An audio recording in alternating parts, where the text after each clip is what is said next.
Nandito ko lang dahil sa NCT. This is not yours. So, back up. Magandang araw! Welcome back sa aking channel. Dito nga ay lumiliit ng mundo nitong si Moira dahil wala na siyang mga kakampi. Ito nga si RJ ay lumalayo na nga ang loob sa kanya dahil unti-unti nang nadidiscovery ang kulay niya. Hindi niya namamalayan na muli na itong nahuhumaling dito nga kay Lynette. Jack, darating na ang araw na iiwan na rin siya nito. Samantala, ang kanyang anak naman na si Zoe na dati niyang pinaka-close at pinaka-tandem sa lahat ng away niya, ngayon ay nagbago na at hindi na lumalapit sa kanya at tela nagtatampo pa nga ito dahil sa kanyang mga ginawa dito nga kay Annalyn. Dahil nga sa hindi niya maintindihan kung anong rason ni Moira bakit tela nagmamatigas ito, pinakitaan na nga siya ng kabutihan nitong si Annalyn, ay nagawa pa nitong magsampa ng demanda dito nga kay Annalyn. Kaya naman labis ang galit ni Zoe, nagtatampo ito at hindi siya uuwi ng bahay. Naisipan nga ni Zoe na matulog muna pansamantala dito nga kina Annalyn. Una ay nag-aalinlangan nga itong si Annalyn dahil baka nga raw pag nalaman ng kanyang ina ay baka sumugod naman doon sa kanilang bahay at pagdidiskitaan na naman sila at kung ano-ano namang pangbibintang ang sasabihin sa kanila.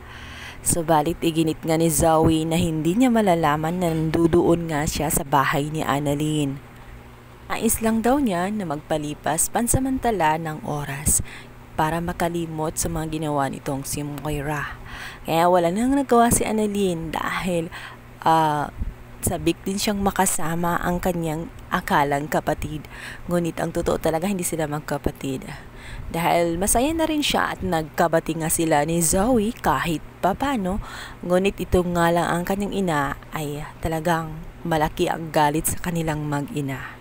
Samantala, naging aligaga nga itong si Moira nang magpansin na tela hindi na umuwi ng bahay itong si Zoe. Tinanong niya agad itong si RJ kung napansin ba daw niya itong si Zoe dahil tela hindi umuwi ng bahay.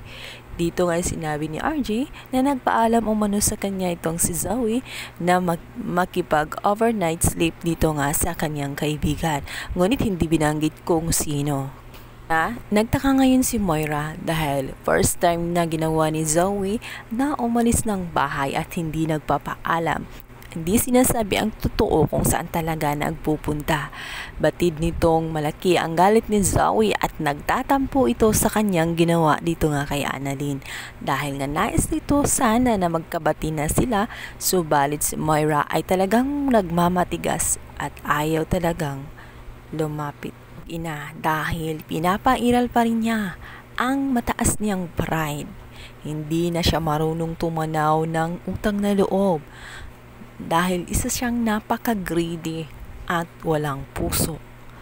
At hanggang ngayon, kaaway pa rin ang tingin niya sa mag-ina.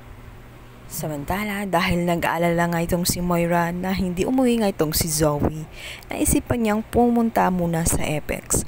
Dito nga ay nagtatalo sila ni Zoe at sinabihan si ni Zoe na umalis na sa ospital.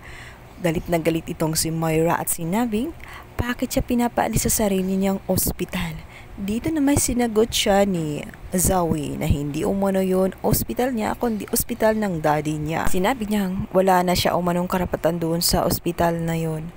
Kung hindi lang daw sa pirma na binigay ng kanyang daddy ay hindi siya makatungtong sa ospital na yun.